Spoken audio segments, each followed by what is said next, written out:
Mimi nawaambiaga watu, kanisani ni kama hospitali. Watu wote waliokuja humu ni wagonjwa. Kuna wengine neno la Mungu ni kidonge. Biblia nasema nitalituma neno langu na kuwaponya. Neno la Mungu ni dawa inayotuponya kila tunapolisikia. Bwana asifiwe.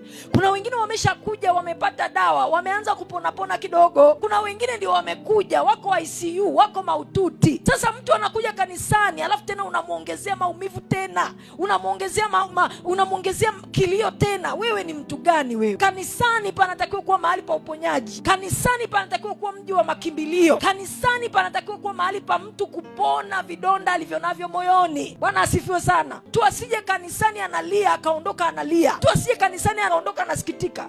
Ndio maana mkija kanisani mara nyingi nawaambia, hebu angalia jirani yako, tafuta kitu cha kumsifia. Kuna mtu ametoka huko alikotoka, she's battered, she's beaten. Kuna mtu ametoka huko alikotoka, yani amesha kwaruliwa, ana vidonda kila mahali. Kwa hiyo akija kanisani ukamonyesha upendo, ukamkumbatia, ukamsifia, kuna kitu unaponya ndani yake. Bwana Yesu asifiwe. Na when you come to church and you see your neighbor yuko down, hachezi, haimbi, baada ya ibada, hebu mfuate. Usisubiri mchungaji afanye. Kila mmoja wetu ni mlinzi wa ndugu yake. Muulize, kuna shida gani? Is there anything I can do to help you? Is there anything you need? What it is that I can do to assist you? Bwana Yesu asifiwe.